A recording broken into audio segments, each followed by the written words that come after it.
everyone, welcome to DSTE Presents Twin Peaks Part 14. The date is the 15th of August 2017 and my name is John.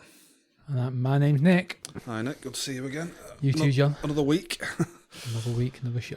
Yeah, we've got another three left. We're on 14, yeah. And the last one's a two-parter, isn't it? Two parts, got 3 weeks left of this, 2 weeks of Game of Thrones left. Oh, yeah.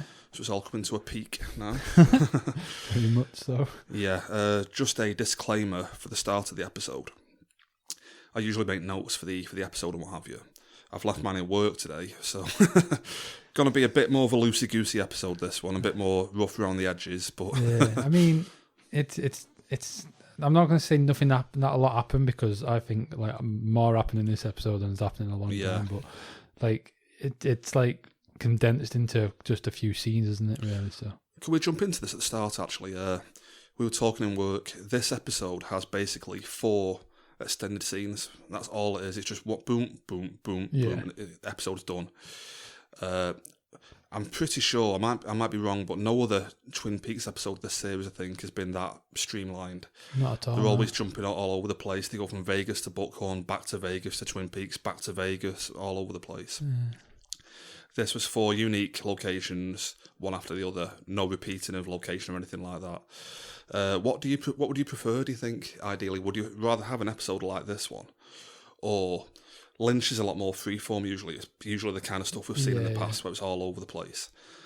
At the time, I mean, I love all the episodes, but I was thinking like, yeah, typical Lynch, is all over the place. But after watching this one, maybe it's just because the show's coming to a culmination now. I'm thinking, I actually prefer it like this, to be honest with you. I do. Like, it felt like a lot easier to watch. Like, yeah. I weren't trying to like, oh, all right, so I mean, I'm in Buckhorn now, but right, what's going on? I'd like, I'm all over the place normally. It's like, all right, so I'm back here, but wait, what? But yeah, I think I prefer it this way. But like, I still love all the other episodes. I feel this episode is a result of one. I think it was episode 12 maybe, where I wasn't totally happy with it, where it was jumping all over the place and nothing much seemed to happen. And it felt like it got a lot of the, and we mentioned about how it happened out of time sequence, that kind of stuff. Yeah. It felt as if like it got that episode out of the way so we could have an episode like this. Do you know what I mean? Otherwise, a lot of that would crowd into this episode and vice versa. Yeah. But yeah, I really enjoyed this episode. To put it out there straight away. No, I did. Like, I don't want to give my hand up. Show your hand too soon. But like, I think it possibly is my favourite of the season. Okay. But I'll give them a rating at the end of the show. We'll get back to that definitely. Okay, so we'll jump straight into it. Again, apologies, my notes have gone AWOL. Doing this completely off the top of our heads. So, any complaints, you can tweet us. But we'll jump straight into it if you're okay with that. Yeah, we'll pick up with, if memory serves, Gordon Cole phoning the Twin Peaks police station. I love this scene. Yeah, great scene. There's like, it's just a bit into the phone call, but like I was laughing for like the good first 5 minutes of this episode. Yeah, and then I mean, if you want to go into it, let's go through it. Gordon gives a call to the station. And Lucy, the fake receptionist at the front, answers. They have a bit of a banal conversation. He's like, Lucy, is that still you? Are you still there after all this time? And she goes on to explain, yeah, I'm still here. We went on vacation to Bora Bora. Well, she like, he says, oh, after all this time, you're still here? And, well, I've not been here the whole time. Been on vacation. Been on holiday to Bora Bora for this one year. Yeah, and when she mentions Bora Bora, Gordon is just like, no reaction. Well, it goes back to like, you said it on previous episodes where like, he just kind of, he hangs on to like a joke for just a second too long. And he was just like, he completely saying nothing for a good minute or something, and I was laughing my head off the whole time. I loved it. I thought it was brilliant. Like you mentioned there, he does awkward silence really well, Lynch, and it's just one of those awkward pauses where who's going to talk first kind of thing. Just Gordon has no idea what to say, and eventually I don't know who actually breaks the silence, but somebody, either she puts him through to Frank Truman or he asks, is Sheriff Truman there? Something like that. Oh, actually, I think it might be that, actually. And she puts him through to Sheriff Truman. He's confused at first because he's like, Harry, is that you? It's like, no, it's Frank, Sheriff Frank Truman, and he explains to him that Harry's ill. For me, there's far too many mentions of Harry from not to be in this show. I really want him to come in, though. Yeah, I think something's going to come with him at the end. I hope so. I do hope. Yeah, and we'll get back to Bowie again later, but I've still got this theory that Bowie's going to pop up at some point. I mean, like, I think I don't know if we've discussed it on the show, but we've discussed it outside of the show, I'm pretty sure, that he died around the same time as the Log Lady, didn't he? Yeah, 2015, I think it was. And she's had an appearance, so who knows? Bowie might have done like a few quick scenes like she did. Yeah, and he was working right till the end as well. He did an album right before he died, released an album. So, you know, he wasn't kind of like, you know, like... It depends how, like, high up on his priorities Twin Peaks was. I don't know how fond of the job he was or anything. I feel like, I mean, we're going to get to it in a minute, but I feel like if Lynch calls, 90% of the people he would call would answer, kind of thing. Do you know what I mean? I think people are that impressed by him, kind of thing, that they would come running, kind of thing. Oh, that's cool. Yeah. We'll get back to that in a minute, but the point of the conversation is Frank Truman tells him that they found the pages of Laura Palmer's diary in the toilet door for some reason. I need to go back and watch the old series. And did somebody put them in that toilet door? Was it right? I don't think you ever see it actually being done, but you do see Leland.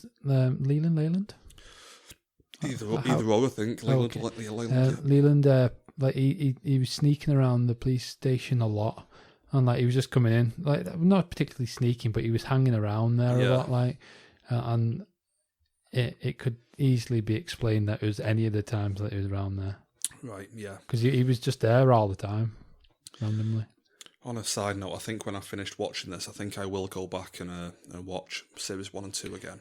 I mean, as you know, I only finished watching the original series maybe a week before we started this show, and I want to go back and watch it again. I'm proper impressed with Lynch myself. With what he's done this series. Just another side note, actually, on our movie podcast that we did for Twin Peaks Fire Walk with Me, I made a lot of predictions on that show about electricity being travelled through and stuff like that, and a lot of them kind of have paid off now in the show. That's what I'd love to go back and anybody go and listen to that podcast and let us know what you think. Love to go back and watch the whole thing again and watch it again now, knowing how it's ended up. But the whole point of the conversation is Frank Truman tells Gordon Cole that they found pages detailing that there were 2 Coopers. Yeah. And Gordon Cole's like, interesting, you know, cheers, Frank, whatever. Gets rid of him. In the meantime, Albert is talking to Tammy about how Blue Rose came about.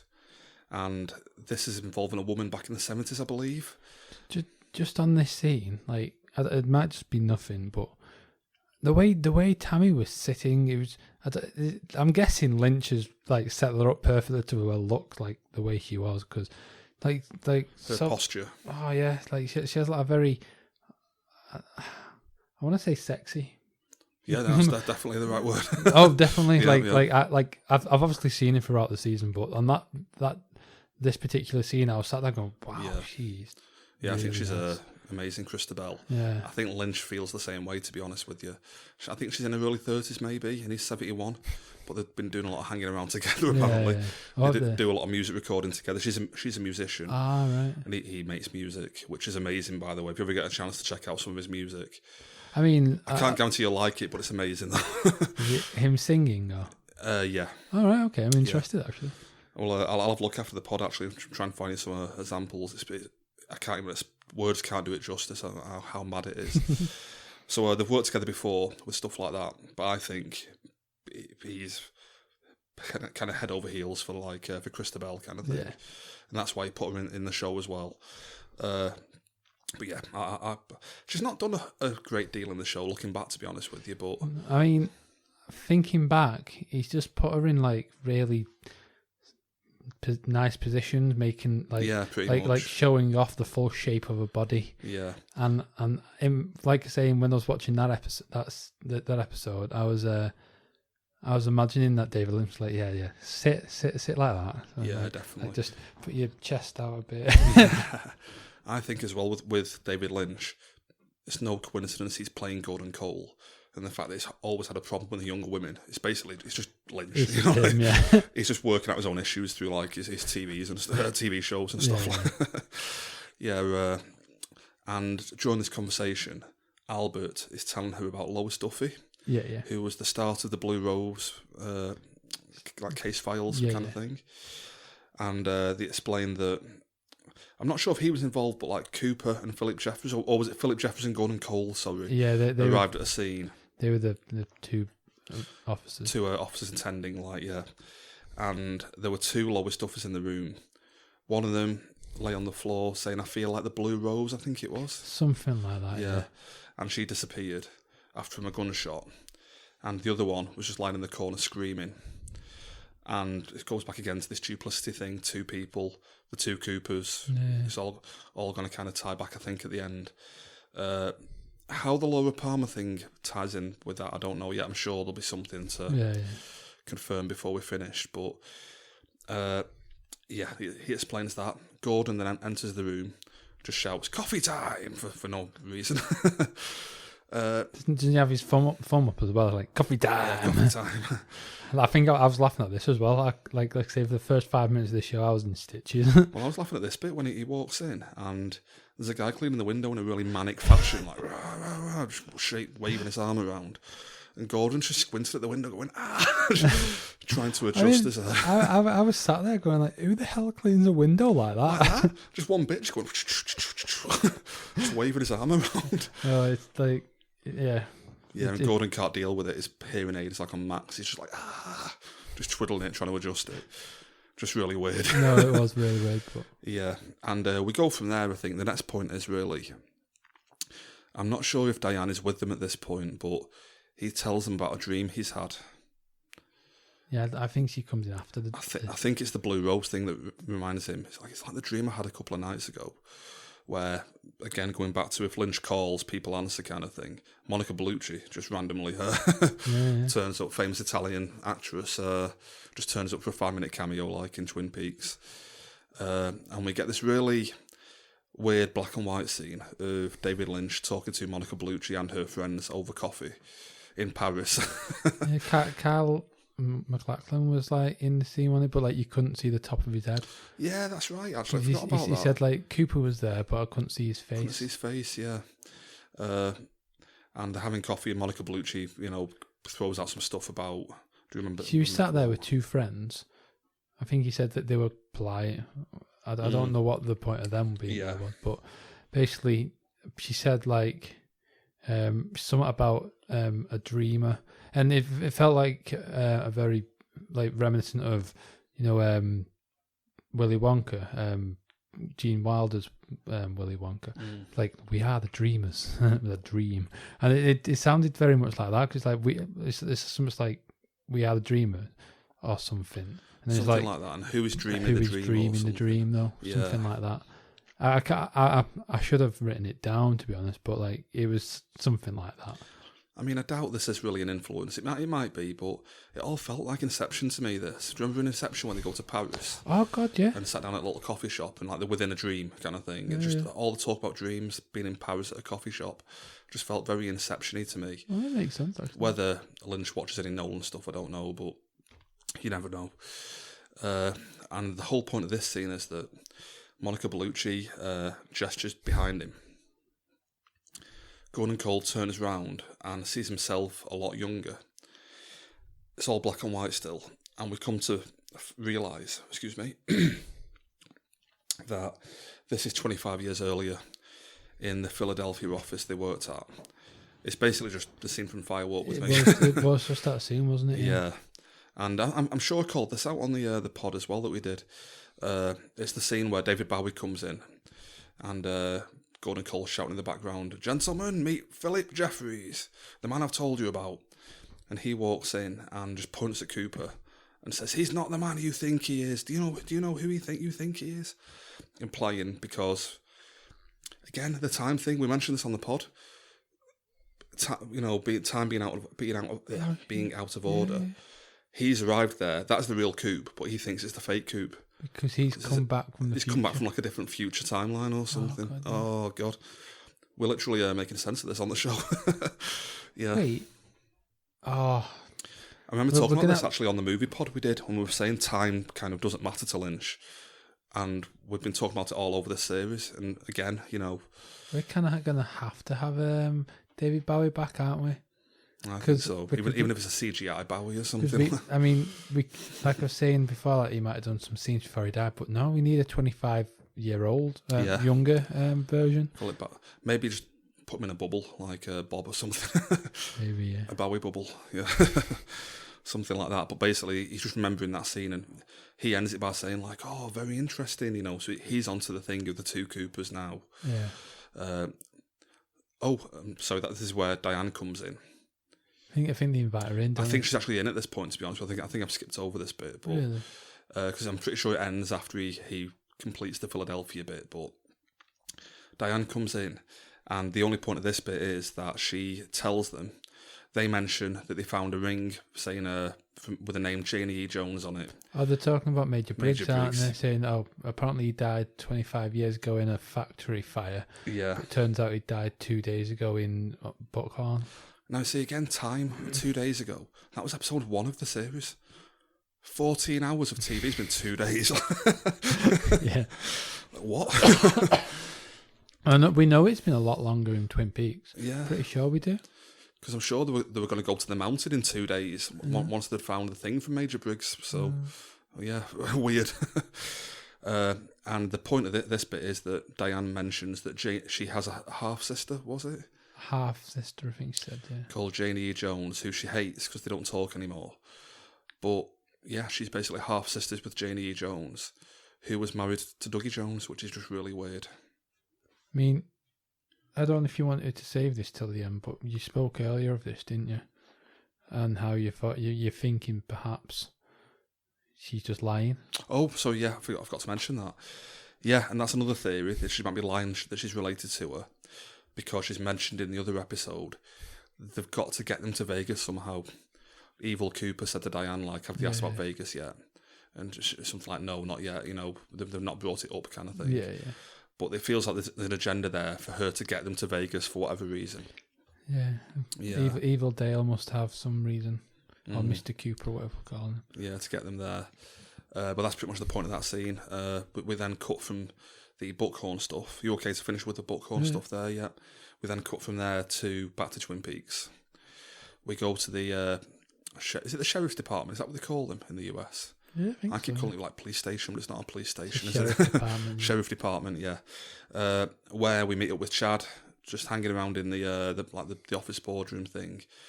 I think waiting for like a spare sandwich or something by the look of it. They get sandwich delivery. They get like beef and cheese, ham and cheese, something else and cheese, and just plain cheese. And Hawk's like, who ordered just cheese? And it's like, that's me. But then, like, I think Frank and Chad then come in, don't they? I think Chad was maybe already there, like, hanging about. Was I feel like he came in with Frank. Ah, right, okay. Around the same time. And then they pretty much arrest him there and then, don't It's like they? a bit of a sting or something. They say, Chad, the sandwiches are here. And he goes to get one. They go, freeze! Yeah. Pull the guns out. And they explain they know everything he's been up to. He's been dealing drugs through the roadhouse, etc., etc. He intercepted that letter from Richard Hall a few episodes ago. So they're going to throw him in a cell, which we'll come back to later. Yeah, yeah. And in the meantime, the Twin Peaks boys go to the forest. It's Bobby, Andy, Hawk, and Sheriff Truman. Is that right? Andy, Sheriff Truman, and Hawk. And Bobby and Oh Hawk. God, Bobby as well. Sorry, Bobby was there. Yeah, and they go into this something castle, wasn't it? They go into the woods and they find the Jack Rabbit's palace thing. Jack Rabbit's palace, which is what made him and Bobby and Major Briggs called like the little like hidey den kind of thing. Like that they played at. I can't remember what the significance of Jack Rabbit's palace was, to be honest. Other than basically, if you remember in the note that Major Briggs left for Bobby to open in the little metal tube thing, it literally said go to Jack Rabbit's palace and then 45 degrees west. Or something. So that was a marker point. Basically, they go there and then carry on. I'm with you. Okay, I thought they were meant to find something there or something, but so they go there, they carry on like 45 degrees west or whatever, and they come to an area that looks like Glastonbury Grove from the old TV show. You know, the trees with the little like well pond thing, and the curtains appear. I feel like we may have seen this from. Oh, is this what you're just on about? Where like we've seen coops in this little grove. Yeah, it's basically. I'm sure it might be the same location. Might not be the same location, but I'm sure it is though. In the old show, it was the entrance to the Black Lodge, pretty much. But they filmed it differently this time. It's from side on kind of thing now. I mean, just going back just a few seconds in the scene. What was the significance of the dirt in pockets? Was that to keep them grounded? Maybe. Yeah, it could be that. Something. Did Hawk make them do that or something? I think it said on the note or something. Oh, to do it. Like you have to you all have to put a bit of dirt in your pocket. So they all put dirt in the pocket. And I feel I don't know why they might have needed to do that. Yeah, maybe it's something to do with conductivity of electricity and what have you. Yeah, you know, you can't get pulled into the Black Lodge or something if you have the dirt on you. And they find a naked woman at this location, and it's the woman back from episode 3, I think it was. With no eyes. Yeah, with no eyes. Her eyes are like covered up and all scarred.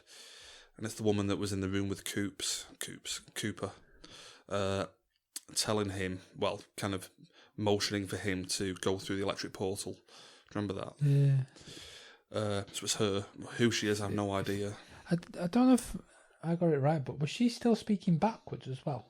In the real world? In the real world? I don't know. It sounded like... Because she was making noises and it sounded to me like it might have been like something reversed. Yeah. I don't know. Maybe. Oh, because when she talks, it's backwards normal, but when she's in the real world, it might be backwards. Maybe, yeah. That could be it. Because I'm pretty sure back in episode 3 she couldn't talk as well. She had like, do you remember her mouth? She was like, all the time, like mumbling towards him, maybe. I might be misremembering that, to be honest with you. But I feel like she was talking. She was saying something to him, I think. Right. At one point. And Andy crouches down by the side of her and holds her hand. And I think they call it the black hole sun. That weird vortex appears again. Whether it's the same one or a different one, I don't know. Yeah. The vortex appears and Andy gets pulled into it, just disappears. And it was very similar to the one that Colin Cole nearly got pulled into a few episodes ago, wasn't it? Yeah, but that one showed you the woodsman. This one seemed to go to who we called him the giant before. We now know he's called the fireman. So are we thinking maybe there's two, like one's the entrance to the White Lodge? I think so. So this is the entrance to the White Lodge, maybe. Well, I don't know, because in the old show it was the entrance to the Black Lodge, wasn't it? If it's the same location, I don't know, but you know what I mean. It's weird, isn't it? Yeah, I'm not sure. Could be a different location, maybe. Maybe, yeah. but we know for a fact that location that Gone Cole got pulled in, that's not the unless they've done a lot of deforestation and renovations. I mean, it does look different. It's 25 years, I suppose, isn't it? Yeah. Although it did look like a set in the old shows. Why they didn't just film it on a set, I don't know. But so the black hole sun appears, and he gets pulled into it, and he's then in a room with the giant. And you know what? I might go back and watch episode 1 again, because it opens with Cooper in this room with the giant. Yeah. And he's giving him information, and he tells him 2 names to look out for or to avoid. I can't remember now, like Susan and Richard or something like that. I'm wondering now if they're the 2 hitmen who were on the way to kill Dougie Jones or something. Oh, really? I don't know. I'm all over the place. Might be worth going back to watch that first episode. Yeah, go back and double check it. So we're back in that room again, and Andy basically gets shot. The giant reveals he's called the fireman, which becomes important later. Well, this is the first time we've actually heard his name, because every single time this actor's been credited, it's been credited as question mark, question mark, question mark, question mark. Yeah, just a load of question marks, isn't it? So this is the first time we've heard his name. And you threw out a pretty interesting theory today in work, saying like, was that he has to call the fireman, and he was mentioned later on. And you were like, oh God, yeah, the fire they talked about at the convenience store where presumably the woodsmen all got burnt or something. That's what I'm thinking. I'm thinking the woodsman like got burned in the convenience store, and the fireman was meant to save them or something. Yeah, I'm not sure whether he died in the fire when trying to save him or. I'm guessing that's what happened anyway. And yeah, that convenience store I feel has got some relevance as well. Like a lot definitely. Of relevance. And we mentioned before that in Fire Walk with Me, all the Black Lodge residents were above the convenience store for most of the film, which is really weird, just stuff like that. But yeah, I think we're going to find out, like you mentioned, that back in the 50s or whatever, the fireman was meant to save the woodsman in the convenience store, couldn't do it. They died and became really bitter and vengeful. And they go around killing people, and the fireman is trying to stop them, kind of thing. That's kind of like weird. Maybe. Although, just another thought. That fire, well, I don't know if it was a fire, but wasn't it caused by a nuclear bomb? I don't think so. Because we found out in the mid-season finale, didn't we? That the bomb went off. But and I feel like something blew up. But I feel like it might have just been secondary fires, maybe. Yeah. As a result, way far out kind of thing, and I'm guessing the fireman was supposed to go and put it out and something like that. Well, that's how they get tied into it, kind of thing. I'm hoping we'll find out anyway. Yeah. So he gets pulled into the room with the giant, who we now know is the fireman. Why he chose Andy to pull into this room, I don't know, but he then shows Andy on a weird projector above him the entire plot of this series. Just catching him up to speed. Shows him like Bob and the experiments and all that kind of stuff. The two Coopers, shows him two Coopers. And presumably just spits Andy back out again now that he knows everything. Well, it's weird because it kind of cuts back to around the was it Jack Rabbit's palace? Yeah, and it's like you see like multiple versions of everyone. And you know where we've seen that before, don't you? The Woodsman. That's how they kind of just appear and disappear all over the place. Oh yeah, around the convenience store, and the bit where Evil Cooper got shot. They all appeared around him in like this weird, flittery manner, manner like that kind of thing. Well, that happened, and then like Frank, Bobby, and Hawk were all just like stood there, and then Andy came with the woman in his arms and was like, "Oh, we need to go. She's very important," kind of thing. It's all business. It's like, she's very important. We've got to get out of here, get her back to the thing, whatever. And they're just like, okay, can't remember anything, but let's do it. Yeah, I think Frank says, doesn't he, like, does anyone know what just happened? Or? Yeah, it's like, I've got no memory of the last 10 minutes or whatever. But they all follow Andy, head back to the station. They put the woman in a cell to like rest and recover kind of thing.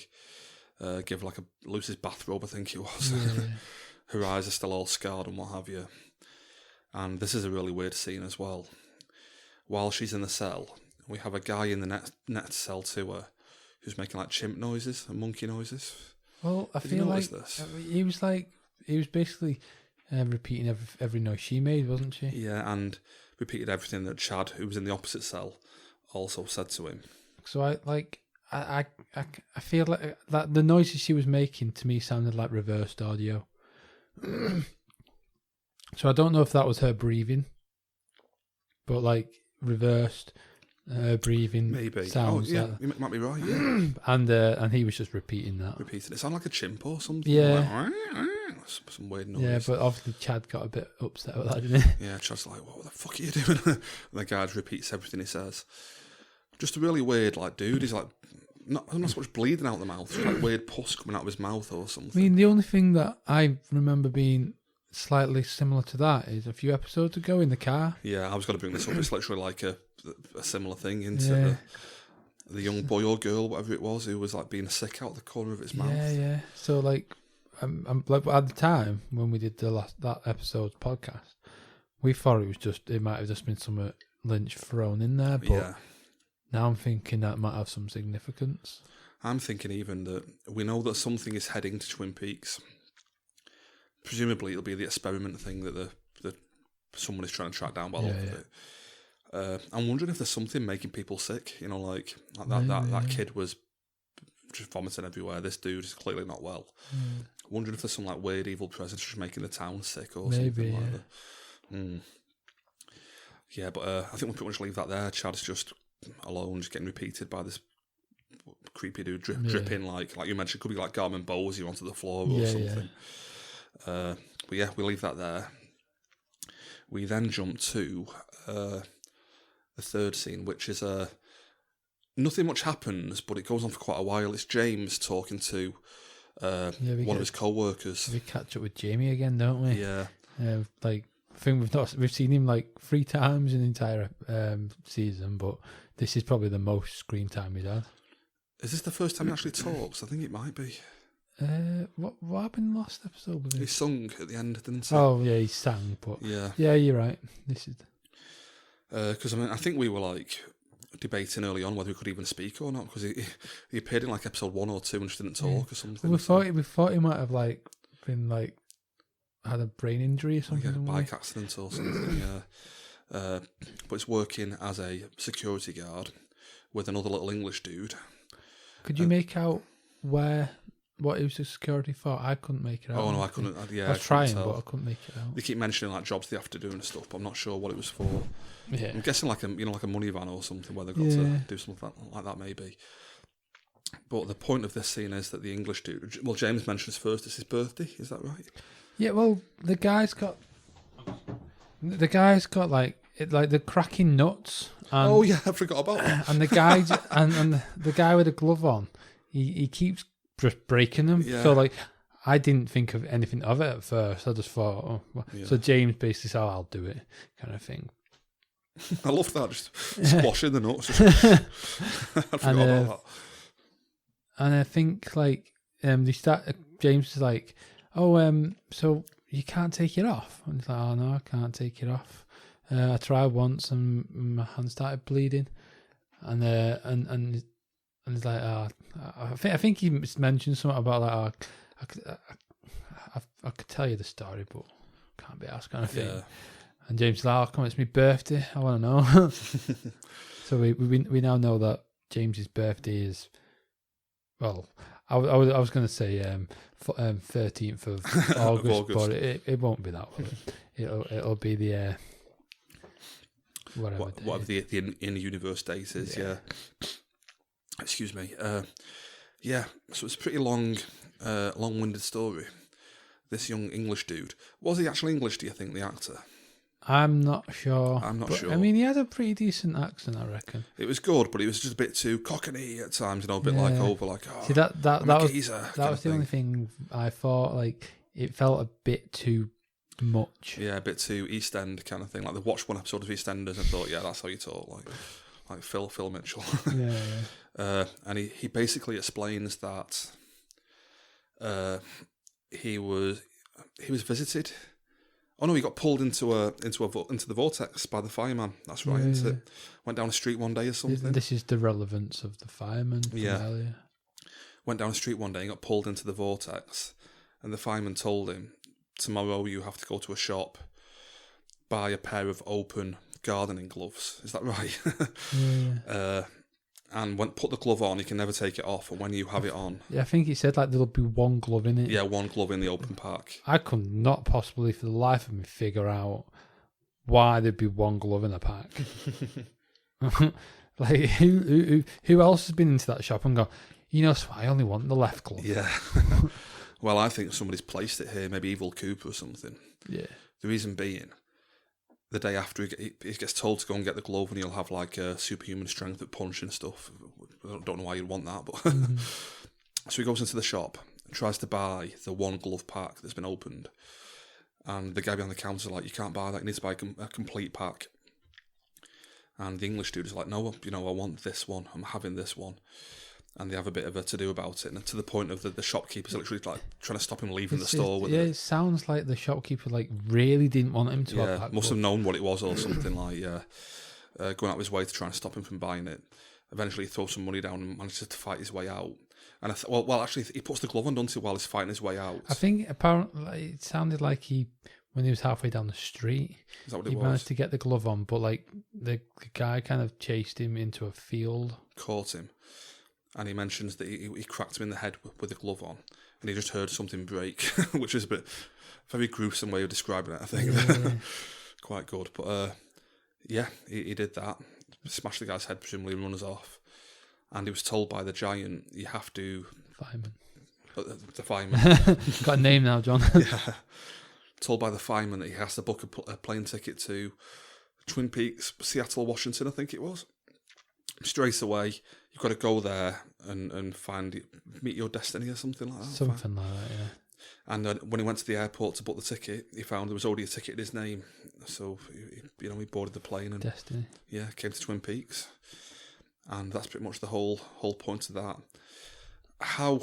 Why Lynch has introduced this character at the fifth hour kind of thing. I know, It's a bit weird.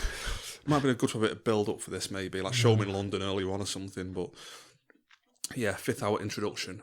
He must have a big part to play, or at least have to punch someone. Imagine if he's just been introduced just for the story, for no other reason. Well, this is what I love again about Lynch. Maybe that's the guy. Do you know from episode 1 you were on about before? Like maybe it's not even look out for some bad people. Maybe it's look out for this guy who could help you. Oh, maybe. I don't know what the names. Yeah, I don't know what his name was. I don't, and I think it was Richard. Maybe they mentioned early on, but it might not be. But I'll go back and check that tonight. Actually, ready for next week. And the only other thing in that scene is really they go back to work.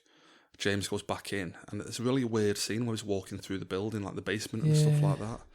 Doesn't find anything, I don't think. But recall. Yeah, and we leave that there. We then jump from there back to, we're still in Twin Peaks, but we jump to a different bar this time, where Sarah Palmer has decided to go for a Bloody Mary. Goes there for a drink, and she gets in, sits down at the bar, orders a drink, and there's like a trucker dude off to the left of her, who, again, after classic Lynch, it takes about 5 minutes to do this, but the camera just hangs on him, just looking over at Sarah. And after about 5 minutes, he finally makes a move, and he's like, I love his t-shirt, mate. What was it? Truck you. Very charming. And after a few minutes, he finally makes a move, and Sarah's like, "Look, apologies, but I'm just not interested. Leave me alone." And the guy starts calling him like a lesbian and stuff. Yeah, like, I'm gonna rip your lesbian tits off. Like, what? And he doesn't know who he's messing with at the moment because we didn't at this point. Yeah, she turns to him, pulls her face off. There's that weird like electric field in her face. Puts her face back on, and takes a chomp out of his neck by the look of it. Just like literally takes his throat out, doesn't it? Yeah. And he's just lying bleeding on the floor, bleeding out on the floor. And she flips back to Sarah mode, going, "Oh my God, we know what's happened. I don't get it." And the bartender runs over with weird accusing eyes, looking at her, thinking, what have you done here, kind of thing. But I found it interesting. Do you remember where you've seen that before with the face thing? See, I've recognised it, but I couldn't picture where it was. No, I've not double checked this, but I'm pretty sure it's Laura Palmer in episode 1, which is in the Black Lodge, talking to Cooper. I'm sure she takes her face off and then she vanishes up out the screen. So, are you saying this might be Laura? I'm thinking whatever that was might be, because the other week when Hawk visited her, she had a weird noise in the kitchen. Yeah, so I'm wondering if this weird Laura thing is inhabited her body or something. Maybe. Something like that, maybe. And with it being Laura, she might have let it in, kind of thing, being a daughter, Maybe. But yeah, amazing scene. It's just so weird, though. Yeah, definitely. Yeah, but yeah, I loved it. We then just finish up at the Roadhouse, go back there. I forgot the performer's name. Is it Lizzie, I think? Oh, I can't remember. She seemed quite famous. I've never heard of her before, but I googled it afterwards, and she's got loads of really? albums out and stuff like that. Oh, right, okay. And the introducer guy seemed really he was like, "Now it's Lizzie!" Shouted her name and stuff. Yeah. But I enjoyed the music performance. And just before that, we have a couple of young girls, 20-ish girls, having a conversation. I think one of them was being let out or somewhere, was it, or something like a? I'm not gonna lie, I can't remember much of this conversation. Like the one bit I've got from this entire conversation was that one of them's mum was called Tina, but I we spoke about this before, but I didn't pick. I knew that it must have had some significance because she pointedly asked what your mum's name was, but until you told me earlier, that I didn't figure out what that was. Yeah, they bring up Tina, and she's like, she's talking about her mum, isn't she? And she's like, she's an alcoholic or something like that, doing this and that. And she's like, what's your mum's name?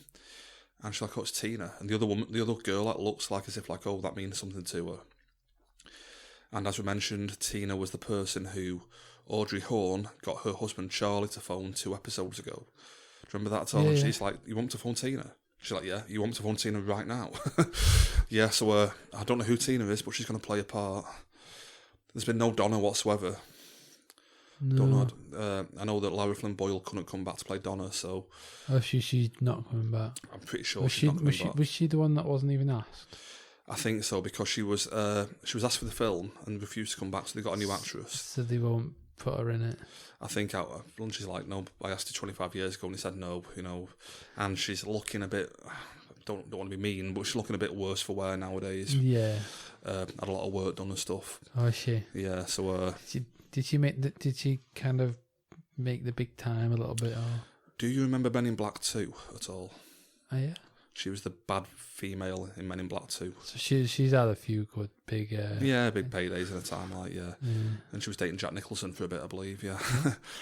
We sound like TMZ or something. Yes, we know for Lara Flynn Boyle. What's J-Lo been up to?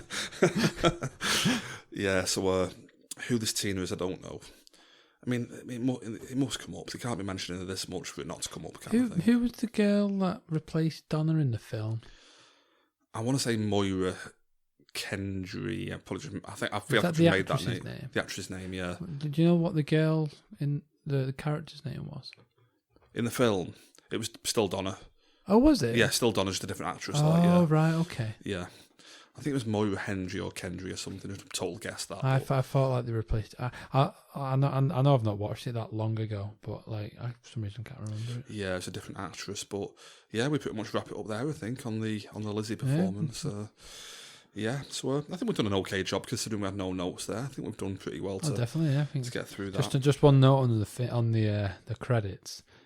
Like I love how like in the entire episode, Carl McLachlan, like you just see like a bit of a shot of his face in the I think it's in Andy's vision. Yeah, the 2 Coopers, yep. And 2 Coopers, like saying that actually, he was in the Philadelphia office as well. I forgot about that bit. The flashback from Firewalk with Me is actually in that scene. God, I forgot about that bit.